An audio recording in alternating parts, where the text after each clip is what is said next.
Olá, alma inquieta. Seja muito bem-vinda, seja muito bem-vindo. Já se perguntou o que mantém uma instituição viva por 2 milênios? Não falo apenas de pedras ou dogmas, mas do sopro, da essência que atravessa impérios, guerras e a própria falibilidade humana. Hoje, mergulharemos no coração de uma das mais antigas e complexas jornadas da humanidade. A história do papado, uma viagem que nos levará das catacumbas de Roma ao esplendor do Vaticano, mas também às sombras mais profundas da intriga e do poder. Fique comigo, pois o que vamos desvendar é um espelho de nossa própria busca por significado e permanência. No princípio não havia trono nem tiara, apenas o eco de palavras proferidas a um pescador da Galileia, Simão, a quem foi dito: Tu és Pedro, e sobre esta pedra edificarei a minha igreja. Esta frase, registrada no Evangelho de Mateus, tornou-se a semente de uma ideia monumental, a pedra fundamental, sobre a qual uma instituição global seria erguida. Mas o que era essa pedra? Uma pessoa, uma confissão de fé? Para os primeiros cristãos, a resposta se desdobrava no calor da perseguição e na urgência da sobrevivência. A comunidade de Roma, por estar no coração do império, naturalmente adquiriu uma proeminência singular, um respeito tácito. Historiadores debatem se Pedro sequer esteve em Roma, se foi seu primeiro bispo, mas a tradição, poderosa como é, teceu sua narrativa. Escavações arqueológicas sob a Basílica de São Pedro revelaram uma necrópole do século I, e dentro dela, um túmulo simples, venerado desde os primórdios. Inscrições arranhadas nas paredes sussurram o nome de Pedro, um testemunho silencioso que a arqueologia entrega à fé. Não havia nos primeiros séculos um papa como o conhecemos. O bispo de Roma era um primeiro entre iguais, uma voz de referência em disputas teológicas, mas não um monarca absoluto. Títulos como Papa, do grego papas, pai, eram usados por vários bispos. A centralização do poder foi um processo lento, esculpido pelas circunstâncias da história. A grande virada veio com o imperador Constantino. Ao adotar o cristianismo como religião favorecida no império, ele não apenas deu fim às perseguições, mas também entrelaçou para sempre o poder espiritual e o temporal. Com a capital transferida para Constantinopla, o bispo de Roma, agora distante do olhar imperial, viu sua autoridade local crescer. Foi nesse vácuo de poder, com a desintegração do Império Romano do Ocidente, que figuras como o Papa Leão I, o Grande, emergiram. Ele não era apenas um líder espiritual, era um diplomata que negociava com Átila, o Huno, para poupar Roma da destruição. O papado começou a assumir funções de governo, tornando-se uma força de estabilidade em um mundo caótico. Essa fusão de poder divino e terreno provou ser uma bênção e uma maldição. Ela deu à Igreja a força para sobreviver e moldar a civilização ocidental, mas também a expôs às tentações do mundo, a busca por poder, a riqueza, a política, a história do papado, tornou-se inseparável da história das ambições humanas. E é nessa intersecção que encontramos os capítulos mais sombrios e, paradoxalmente, mais humanos da jornada. A instituição, que se pretendia um farol de espiritualidade, mergulhou em um período de profunda crise moral e política, um reflexo das trevas que habitam o coração humano. Adentramos agora um território de sombras, um tempo em que o sagrado e o profano dançaram uma dança macabra. O século X, em particular, foi uma era de tal decadência que alguns historiadores a chamaram de Saeculum Obscurum, o século sombrio. O trono de Pedro tornou-se um prêmio disputado por facções aristocráticas romanas. É neste cenário que ocorre um dos eventos mais bizarros de toda a história, o Sínodo do Cadáver. Em 897, o Papa Estevão VI, movido por vingança política, ordenou que o corpo de seu predecessor, o Papa Formoso, fosse exumado, 9 meses após sua morte. Imagine a cena. O cadáver em decomposição de Formoso foi vestido com as vestes papais, sentado em um trono na Basílica de São João de Latrão e submetido a um julgamento póstumo.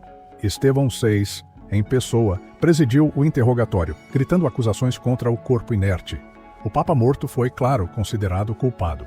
Suas ordenações foram anuladas, as vestes foram arrancadas de seu corpo, os 3 dedos da mão direita, usados para as bênçãos, foram cortados, e o cadáver foi arrastado pelas ruas de Roma e atirado no rio Tibre.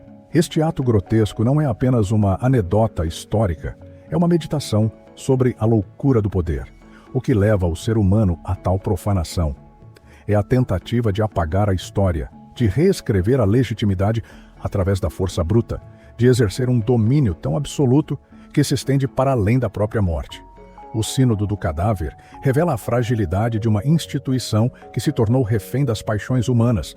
A revolta popular contra Estevão VI foi imediata. Ele foi deposto, preso e estrangulado. O corpo de Formoso, resgatado do Tibre por pescadores, teria começado a operar milagres, e ele foi reabilitado e enterrado novamente com honras, mas a ferida estava aberta. Este episódio demonstrou que a Cátedra de Pedro, o símbolo da unidade e da fé, podia ser ocupada por homens movidos pelo ódio mais visceral. A jornada inspiradora de uma fé nascente agora se confrontava com sua própria capacidade para a monstruosidade. Se esta imersão nas profundezas da alma humana, refletida na história de uma instituição milenar, desperta algo em você, um eco, uma pergunta, convido-o a se juntar à nossa comunidade. Um like, uma inscrição, não é apenas um clique, é um sinal de que compartilhamos desta mesma busca introspectiva, desta tentativa de encontrar luz, mesmo nas histórias mais escuras. Sua participação nutre este espaço de reflexão. Mas as provações do papado estavam longe de terminar. A busca por poder continuaria a testar seus alicerces. Se o Sínodo do Cadáver foi um mergulho na loucura individual, o grande cisma do Ocidente foi a institucionalização da fratura, a quebra do espelho da unidade cristã. No século XIV, o papado passou quase 70 anos em Avignon, na França, um período conhecido como o cativeiro babilônico da Igreja. Os papas, em sua maioria franceses, tornaram-se peões na política dos reis da França. O retorno a Roma em 1377 deveria ter sido um momento de restauração, mas tornou-se o estopim de uma crise sem precedentes.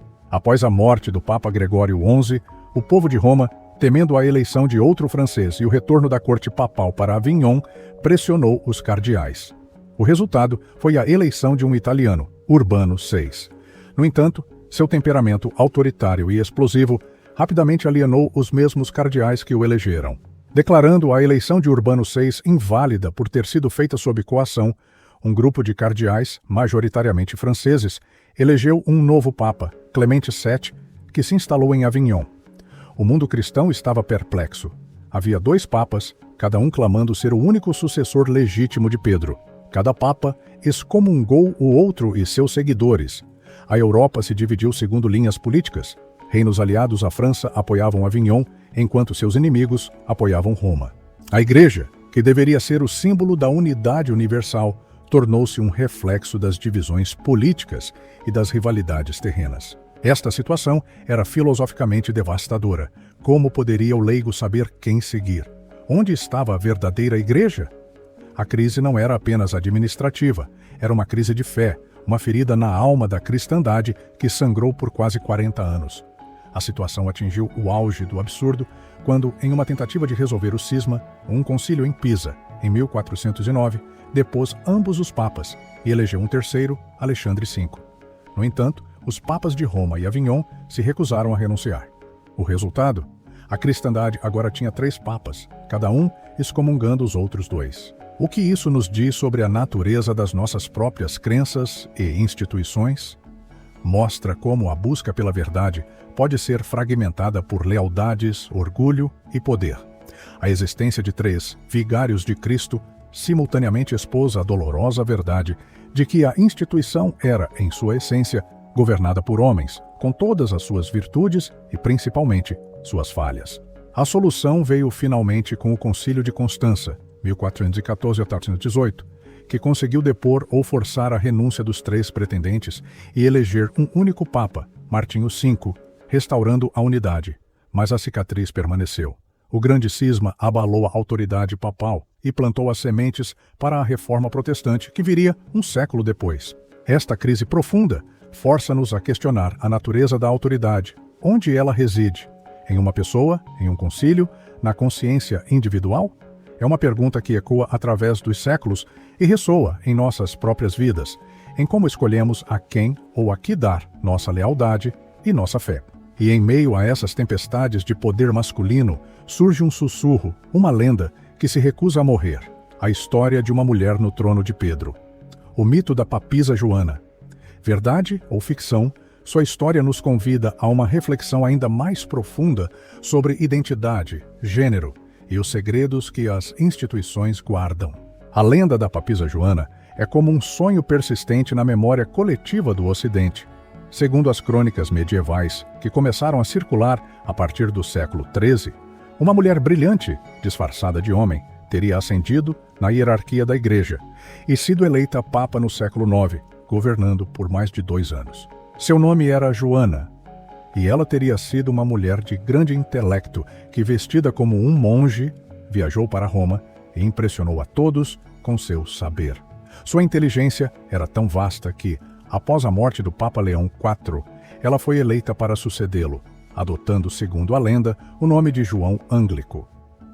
Seu segredo teria sido mantido até que, durante uma procissão, ela entrou em trabalho de parto e deu à luz uma criança no meio da rua, para o horror da multidão. A revelação de seu gênero e a profanação do cargo sagrado teriam levado à sua morte imediata, apedrejada pela multidão furiosa. Hoje, há um consenso entre os historiadores de que a papisa Joana nunca existiu. Não há registros contemporâneos do século IX que a mencionem. A história parece ser uma invenção posterior, uma lenda que floresceu em um período de forte crítica e sátira contra o papado. Mas a questão mais introspectiva não é se Joana existiu, mas por que sua história foi contada e por que ela continua a nos fascinar. A lenda de Joana é um espelho das ansiedades de uma sociedade patriarcal. Ela representa o medo do feminino no poder, a subversão da ordem estabelecida. Sua história foi usada por críticos da Igreja, especialmente durante a Reforma Protestante, como um exemplo da corrupção e da falibilidade do papado. Se uma mulher pôde enganar a todos e sentar-se na cadeira de Pedro, que outras falhas e enganos a instituição poderia esconder? Filosoficamente, Joana é uma figura arquetípica. Ela é a personificação do conhecimento proibido, da identidade oculta e da verdade, que irrompe de forma inesperada e chocante. Sua história nos força a confrontar as estruturas de poder que definem nossas vidas e os papéis que nos são atribuídos. Ela nos faz perguntar: quantas Joanas existem em nossas próprias instituições, em nossas famílias, em nós mesmos? Quantas verdades mantemos escondidas sob as vestes de uma identidade que nos foi imposta, ou que escolhemos por conveniência? O parto de Joana em público é uma metáfora poderosa para a revelação da verdade interior, um evento que é ao mesmo tempo doloroso, chocante e talvez libertador. O mito da papisa Joana, assim como o sínodo do cadáver e o grande cisma, revela as fissuras na fachada monolítica da autoridade. São momentos em que a humanidade da instituição, com suas paixões, suas divisões e seus segredos, transborda e se torna visível a todos. Eles nos ensinam que nenhuma instituição, por mais sagrada que se declare, está imune às complexidades da condição humana. A jornada do papado, com seus santos e pecadores, seus momentos de glória sublime e de abjeta depravação, é, em última análise, a jornada de todos nós. É uma história sobre a tentativa de construir algo eterno em um mundo impermanente, de buscar o divino em meio ao barro de nossa própria natureza. É uma narrativa que nos inspira, não pela sua perfeição, mas pela sua resiliência, pela sua capacidade de cair e se reerguer, de se confrontar com seus próprios demônios e, ainda assim, continuar sua busca. Esta longa viagem, das margens do Tíber à vastidão do tempo, nos mostra que a história não é um caminho reto, mas um labirinto de intenções, falhas e redescobertas. A trajetória do papado, em sua essência, é um reflexo amplificado da luta humana pela transcendência contra a gravidade de nossas próprias imperfeições. Vimos uma instituição nascer da fé de um pescador, crescer na sombra de um império, assumir o poder temporal por necessidade e, em seguida, quase se afogar nas águas turvas da ambição humana. O cadáver no trono, os 3 papas em guerra, a mulher que talvez nunca tenha existido. São mais do que meros eventos, são arquétipos de nossas crises. Eles nos lembram que o poder, quando desvinculado da sabedoria e da humildade, pode levar à loucura, que a unidade, sem diálogo e empatia pode se fragmentar em facções irreconciliáveis, e que as estruturas rígidas, quando confrontadas com verdades que não podem conter, criam lendas para processar seus medos e ansiedades. No entanto, a inspiração não reside na ausência de quedas, mas na coragem de se levantar. Após cada crise, vieram movimentos de reforma, figuras que buscaram reconectar a instituição com suas raízes espirituais. Pense em Gregório VII e sua luta contra a corrupção, ou em João 23, que abriu as janelas da Igreja para o mundo moderno com o Concílio Vaticano II. A história do papado nos motiva a olhar para nossas próprias vidas e para as instituições que construímos, nossas famílias, nossas carreiras, nossas comunidades, nossos próprios sistemas de crenças. Elas também enfrentam crises. Elas também têm seus momentos de escuridão e suas lendas secretas. Elas também são falíveis porque são humanas. A verdadeira força, sugere esta jornada de 2 milênios, não está em negar nossas falhas, mas em reconhecê-las. Está na resiliência para sobreviver aos nossos piores impulsos, na sabedoria para aprender com nossos erros mais grotescos e na esperança de que, apesar de tudo, a busca por algo maior, por um propósito que nos transcenda, vale a pena. Esta não é apenas a história de homens em vestes brancas. É a história da busca humana por um leme em meio à tempestade. Uma busca que continua em Roma e em cada um de nós, a cada dia que tentamos ser melhores do que fomos ontem, a cada vez que escolhemos a esperança em vez do desespero, a unidade em vez da divisão. Chegamos ao final de nossa jornada de hoje, mas, como em toda boa história, este é apenas um ponto de partida para a reflexão. Muito obrigado por sua companhia, por sua atenção e por se permitir mergulhar nessas águas profundas do tempo e da alma humana. Sua presença aqui é o que dá sentido a este trabalho. Agora, eu adoraria ouvir você. O que nesta história ressoou mais em seu interior? Qual pensamento, qual sentimento ela despertou? Deixe suas impressões nos comentários. E para eu saber que você veio comigo até o fim desta viagem, comente a palavra-chave resiliência. Se este conteúdo o inspirou e o fez pensar, peço que deixe seu like, se inscreva no canal para não perder nossas futuras explorações e compartilhe este vídeo com outras almas inquietas que você conhece. Seu apoio é fundamental para que esta conversa continue a crescer. Até breve.